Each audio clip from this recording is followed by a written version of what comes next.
Comprenez-vous bien les accords d'Arusha? Itorero Burundi vous propose une série des émissions sur l'explication des accords d'Arusha. Suivez cette série des émissions tous les mardis de 21h au magazine Remesha.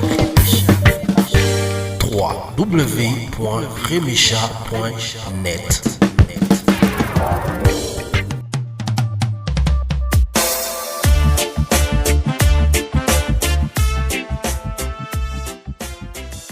Nous sommes mardi 19 juillet 2022. Bonjour et bonsoir. Je vous souhaite la bienvenue à ce nouveau numéro de cette émission sur les accords d'Arusha pour la paix et la réconciliation au Burundi. Une émission d'Itorero Burundi présentée par moi, Franck Espoir.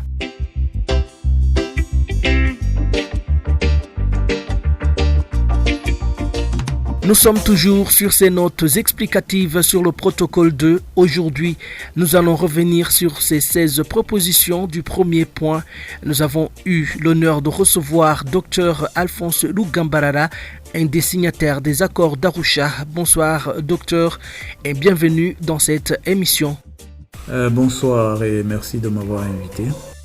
Oui, le protocole 2 des accords d'Arusha pour la paix et la réconciliation du Burundi est fait des propositions importantes pour trouver une solution à la problématique des conflits ethniques des Burundis. Comment est-ce que vous avez procédé pour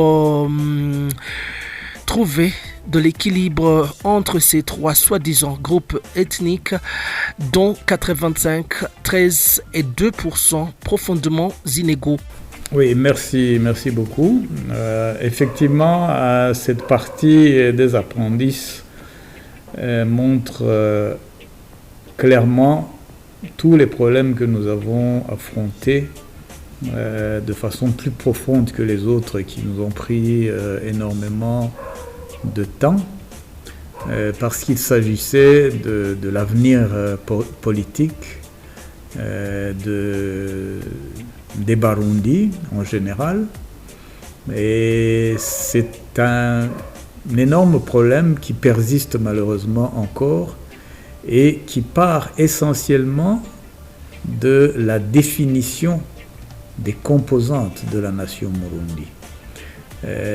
La nation burundaise telle qu'elle est définie à l'article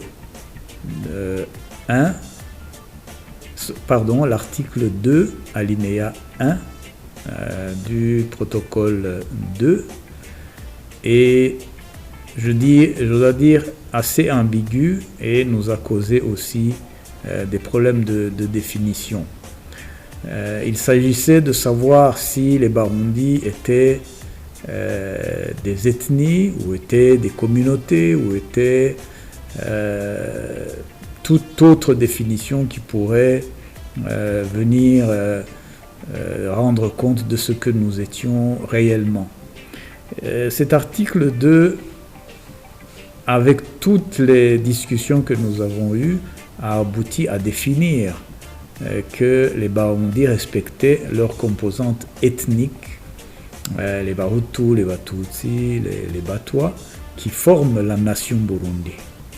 Et alors, ce résumé des propositions, le point B, va aborder le système électoral à partir de cette définition des composantes de la nation Burundi. Et dans cette définition, je dois personnellement dire que c'est une définition qui n'a pas été acceptée par tout le monde, mais la majorité a penché sur cette définition, et c'est celle qui est maintenue dans l'accord d'Arusha. De façon sincère, si j'avais à modifier un quelconque article dans cet accord, ce serait ce seul article, parce qu'il constitue, à mon sens, un frein, d'abord pour des gens mal intentionnés, mais aussi quand même une certaine évolution si on est réellement bien intentionné.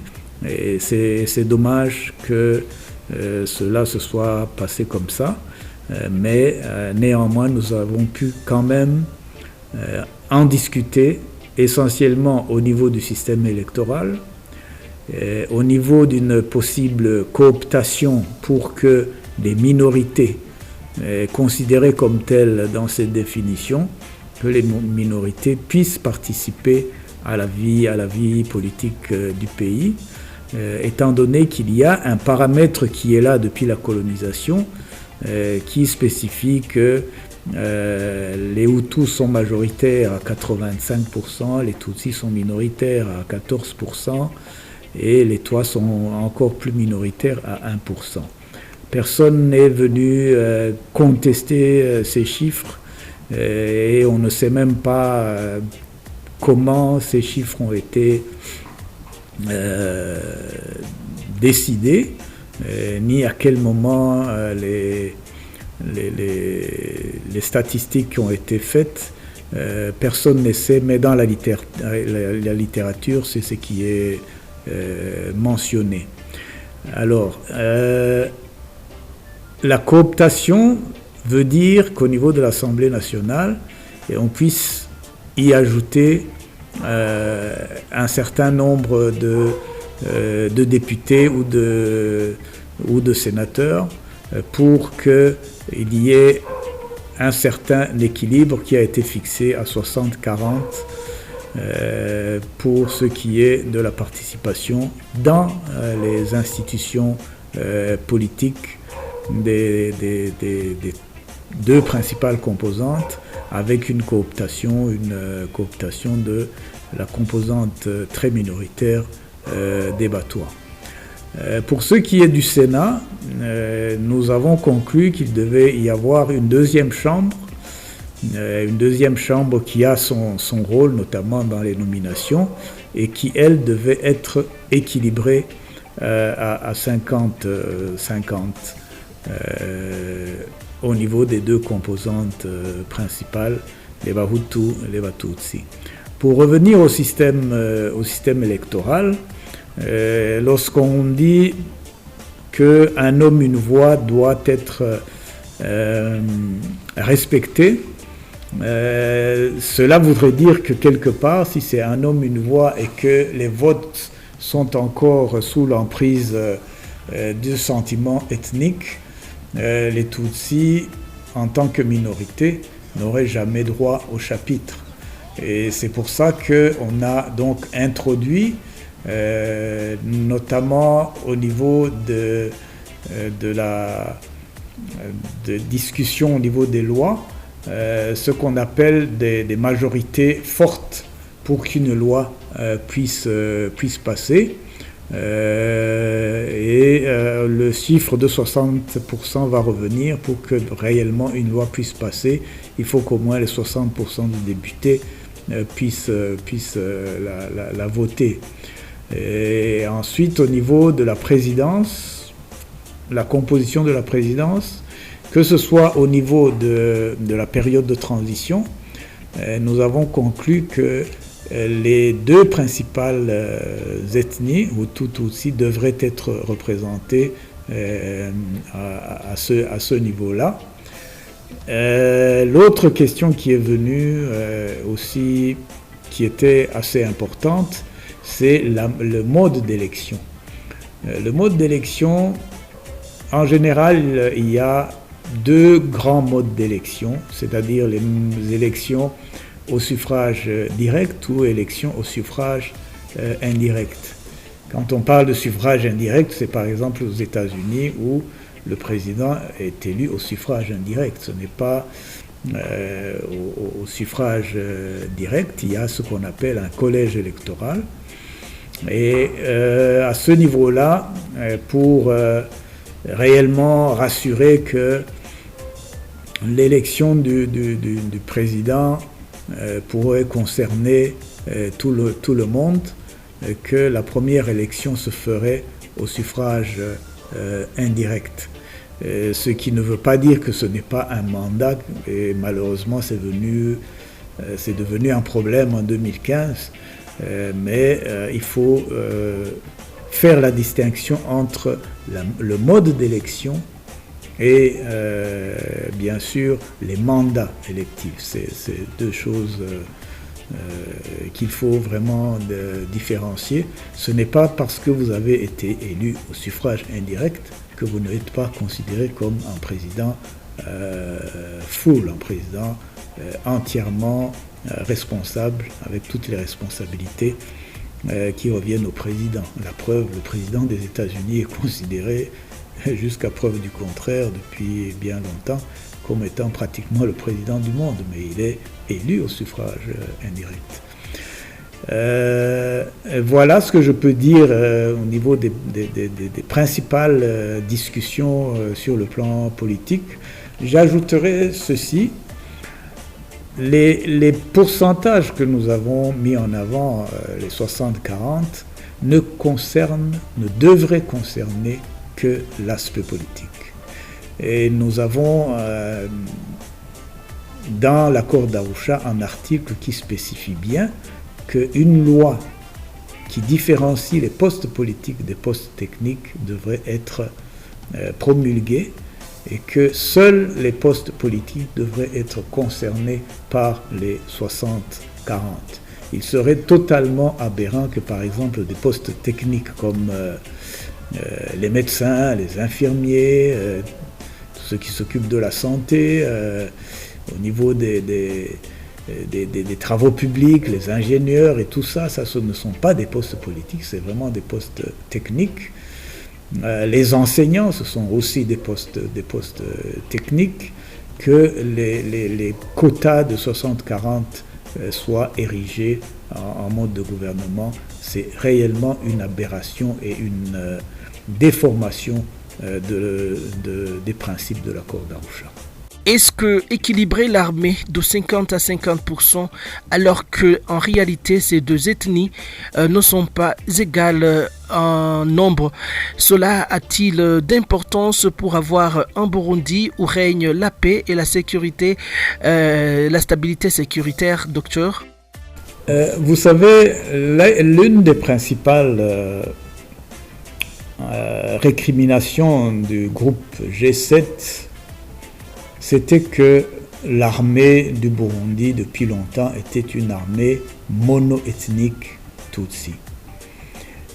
Il était donc évident qu'aux yeux de ceux qui nous ont aidés au niveau des négociations, dans ce domaine-là de la sécurité, il devait y avoir nécessairement des modifications. Vous savez qu'il y avait aussi une guerre civile où des personnes avaient pris les armes pour se battre contre cette armée mono-ethnique Tutsi. Et eux aussi, dans la rébellion, on pouvait dire qu'ils étaient mono-ethniques Hutu.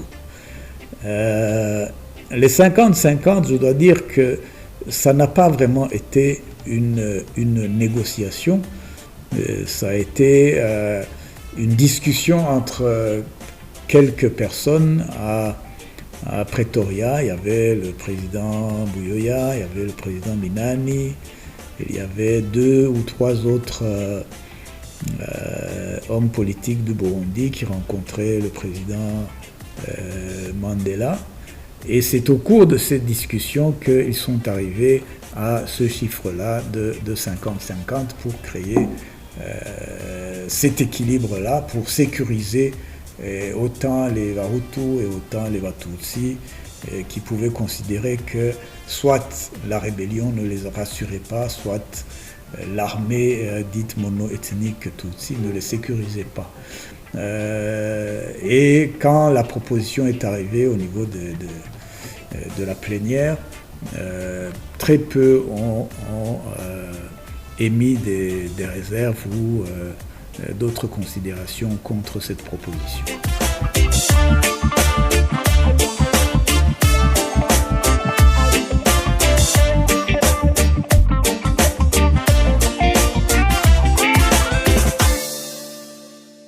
La majorité des contestataires des accords d'Arusha met en cause ces pourcentages que vous avez proposés comme moyen d'équilibre de 60-40 et 50-50. Ils se prêtent la raison de la charte de l'unité nationale. Quelle est votre position, docteur? Ont-ils raison ou tort? Bon, selon moi, pour moi, ça serait difficile de donner les raisons pour lesquelles ces personnes s'y opposent. Moi, ce qui m'intéresserait, ce serait qu'ils donnent leur proposition de la question qui est posée. Et lorsqu'on vous dit les institutions, les forces de défense et de sécurité sont considérés comme monoethniques ou que certains sont exclus de ces institutions. Quelle est la réponse qu'il faut donner? Faut-il rester à la situation qu'il y avait avant? Ou bien faut-il accepter les revendications de ceux qui disent « mais nous sommes 85% et nous devons avoir tout, les autres ne doivent avoir rien ». Qu'est-ce qu'il faut faire? Moi, j'aimerais plutôt que ceux qui critiquent donnent leurs propositions de sortie. D'autant plus que la question principale est l'existence et la confirmation de l'existence dans la mentalité des gens de ces étiquettes prétendument ethniques, où c'est même beaucoup plus une conscience qu'une réalité ethnique, Hutu, Tutsi, Twa. Ça nous a été imposé, mais pour véritablement en sortir, il faut, à mon avis, 3 étapes essentielles. La première étape, c'est une cohabitation pacifique. Et cette cohabitation pacifique ne peut pas se faire quand les gens n'acceptent pas de laisser l'exclusion de côté pour qu'on ait des institutions inclusives. Et ces institutions inclusives, nous les avons désignées au niveau de l'accord d'Arusha, les chiffres que nous considérions comme réellement inclusifs et que les uns et les autres n'allaient pas encore réchigner à ça, mais on ne peut pas satisfaire tout le monde. Il y aura toujours des gens qui vont contester, parfois pour contester, puisqu'ils ne proposent rien. Ma préoccupation est celle-là. Que vous contestiez, c'est une bonne chose, c'est bien, il faut critiquer, mais donnez des propositions. Qu'est-ce que vous voulez proposer pour résoudre cette question d'exclusion? Si je vous dis que les gouvernements qui se sont succédés, que ce soit sous l'ère Michombero, sous l'ère Bagaza, et avant la charte de l'unité de Buyoya, où nous avons vu pour la première fois un premier ministre d'origine Hutu, un gouvernement à 50-50 Hutu-Tutsi.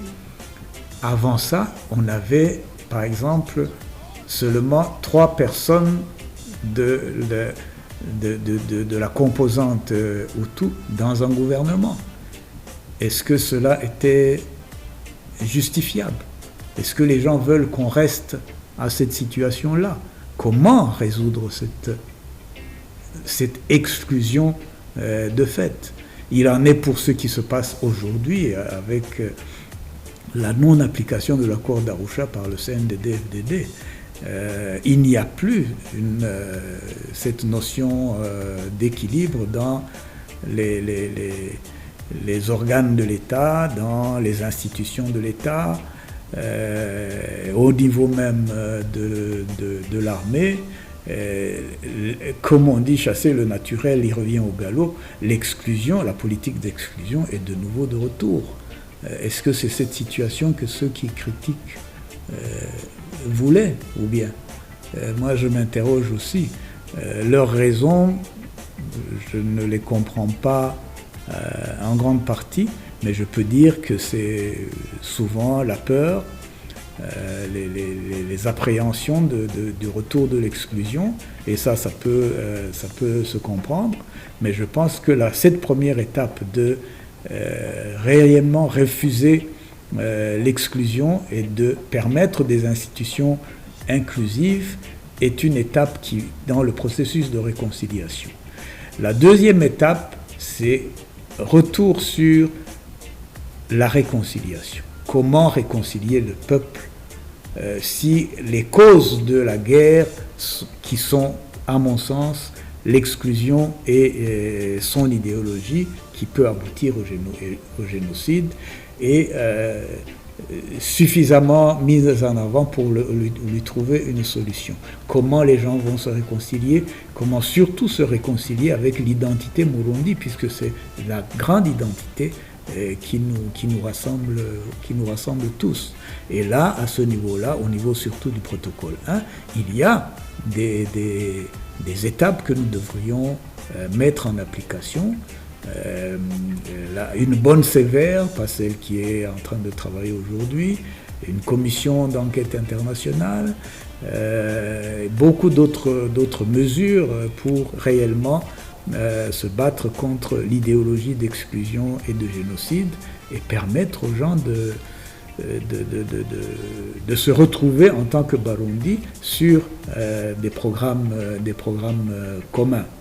Et la troisième étape alors, qui pour moi devrait prendre plus de temps, c'est permettre un retour à une véritable démocratie où les droits de l'homme sont respectés, où les lois, notamment les lois sur les postes techniques et les postes politiques, sont mises en avant pour que un technicien de valable, ne puisse pas être exclu parce qu'il n'est pas de tel parti, parce qu'il n'est pas de tel groupe ethnique, mais en fonction des compétences, pour que la méritocratie vienne réellement dans la pratique de la gouvernance. Pour moi, ce sont les trois étapes que nous devrions suivre pour que le Burundi reprenne le chemin de la paix, de la réconciliation et du développement. Donc, vous ne comprenez pas pourquoi il y a ceux qui s'y opposent plutôt qu'ils devraient donner leurs propositions. Et si aujourd'hui au Burundi, ces propositions du protocole 2 seraient respectées et appliquées aussi, vous trouvez que la stabilité, la paix et la sécurité seraient de retour chez nous au Burundi ? Mais regardez ce qui s'est passé les premières années. Même si l'accord d'Arusha n'a pas été appliqué, comme je l'ai dit en 2004, n'a pas été appliqué dans ce que nous attendions, au moins il y avait un début de cohabitation. Et j'ai dit que la première chose qui est importante, c'est de permettre cette cohabitation. Une cohabitation dans les institutions, une peur qui est diminuée au niveau de la population. Vraiment, les gens commençaient à vivre ensemble en tant que Barundi. La problématique est revenue quand, au niveau politique en haut, il y a eu des questions qui ont ramené la donne ethnique dans le jeu politique. Regardez 2015, qu'est-ce qui s'est passé? Tout le monde, je dirais, toutes les composantes étaient ensemble pour dire non au troisième mandat. Mais il a suffi que le président Nkurunziza et certains de ses supporters disent que le problème est ethnique. Ce sont les Tutsis qui veulent revenir et que tout a changé. Même les hommes politiques qui étaient du côté du refus du troisième mandat, qui étaient d'origine Hutu, sont retournés supporter le président Nkurunziza sur cette donne ethnique. Donc il est important de constater qu'ici, la cohabitation n'avait pas encore rempli véritablement son rôle pour que les gens discutent sur les programmes, discutent sur l'orientation de la gouvernance, dans le respect des textes. La donne ethnique a surpassé le respect des textes et nous sommes retournés en arrière. Il faut donc revenir, à mon avis, à cette possibilité de cohabitation pour que le processus de réconciliation puisse se remettre en marche. Donc, il est important de constater que réellement, l'accord d'Arusha, même s'il n'avait pas été appliqué dans tous les détails que nous voulions, avait amorcé un début de cohabitation et un début de citoyenneté Murundi assez satisfaisant. Nous étions devenus un exemple en Afrique où les médias, la liberté d'expression, la liberté de manifestation étaient réellement là. Donc le début d'une bonne démocratie était en train de se mettre en place. Il est, aberrant que les hommes politiques ramènent justement les mêmes problématiques qui nous ont poussés à la guerre, qu'ils ne s'attendent pas à autre chose. La guerre va continuer, les massacres, les exécutions extrajudiciaires sont encore là et c'est véritablement dommage. J'insisterai personnellement pour que le processus que nous avons abandonné, celui d'Arusha pour la paix et la réconciliation, puisse être repris et qu'on n'aille plus faire les mêmes erreurs qui sont préjudiciables au bien-être des Barundi. Docteur, dans votre réponse de la première question, vous avez mis en cause l'article 2. Et si aujourd'hui on vous appelle aux négociations, vous soutiendrez toujours ces 16 propositions ou bien que serait votre suggestion dans ces négociations? Oui, pour moi, ces propositions devraient être soutenues quelque part, même si personnellement je n'étais pas d'accord sur cette présentation ethnique. Je me suis dit, on ne peut pas changer les Barundi s'ils eux continuent à se croire ethnies, qu'on passe d'abord par cette cohabitation de ces ethnies dont ils parlent. Et durant cette cohabitation, nous devrions faire un travail d'explication, un travail pratiquement, je dirais, pour guérir les Barundi de cette ethnisation. Parce que nous ne sommes pas, encore une fois, des ethnies. Il n'y a qu'une nation, la nation Burundi, et c'est cette identité que nous devons, l'identité Murundi que nous devons mettre en avant. Ces considérations ethniques, nous savons d'où c'est venu et pourquoi elles sont là. Un travail d'éducation politique sur cette conscience négative et sur comment en sortir devrait être fait durant cette phase de cohabitation pour que la conscience nationale revienne et remplace la conscience ethnique dans la tête des hommes politiques et dans la tête des Barundi, et cela pourrait se faire. Si par exemple l'exclusion est bannie de la gouvernance, je suis sûr et certain que ces considérations ethniques vont se terminer assez rapidement. Mais pour cela, il faut un pouvoir qui ne mette pas l'accent sur ces considérations ethniques. Il faut un pouvoir où des gens ne sont plus complexés, soit par le nombre, soit par la race ou l'ethnie, etc., etc. Des non-complexés peuvent réellement nous mettre sur les rails de la nation Murundi, de l'identité Murundi, de la citoyenneté Murundi. Voilà, enfin pour clore cette émission, qu'est-ce que vous avez à rajouter sur tout ce qu'on a dit? Que devons-nous faire pour se retrouver aujourd'hui dans un Burundi paisible, sans conflit? À mon avis, s'il n'y a pas d'esprit de réconciliation dans la tête des leaders politiques, s'il y a toujours des considérations d'exclusion dans la tête des leaders politiques, nous n'arriverons pas à une paix pour le peuple burundi. Et ça, c'est la responsabilité justement des leaders politiques.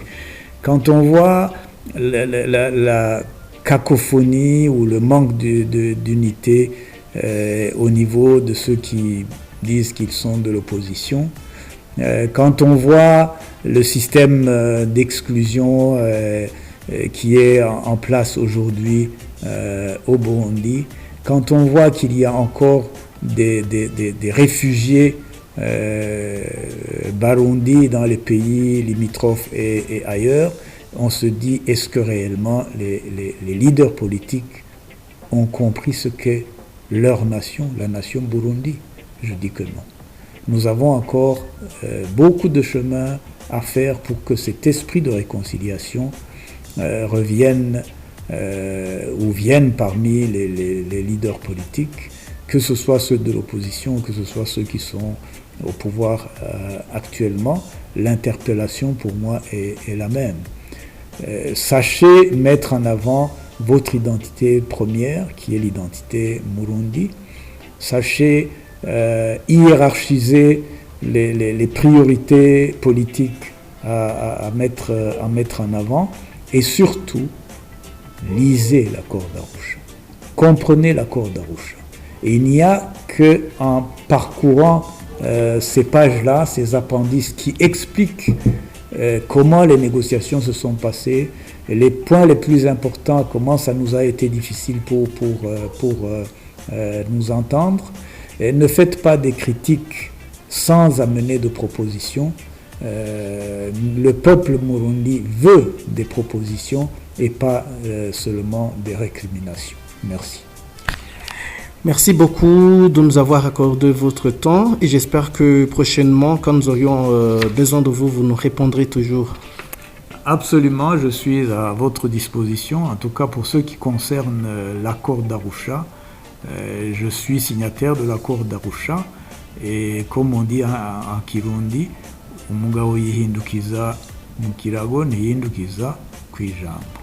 Je suis toujours prêt à défendre l'accord d'Arusha, même si, et je le dis toujours, il y a des points sur lesquels je n'étais pas d'accord, mais l'ensemble de l'accord d'Arusha est nécessairement utile pour une bonne cohabitation et un bon processus de réconciliation. Merci.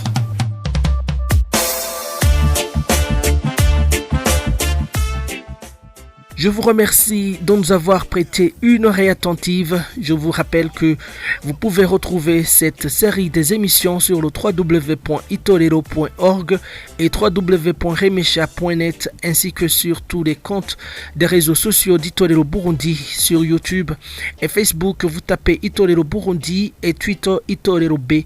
Si vous avez une suggestion ou une question, n'hésitez pas de nous texter sur notre WhatsApp plus 358 46 89 67 69 5. Je remercie infiniment le groupe Itorero Burundi pour la préparation de l'émission. Franck Espoir qui vous présentait cette émission. Je vous dis ciao, à la prochaine. Comprenez-vous bien les accords d'Arusha? Itorero Burundi vous propose une série des émissions sur l'explication des accords d'Arusha. Suivez cette série des émissions tous les mardis de 21h au magazine Remesha. www.remesha.net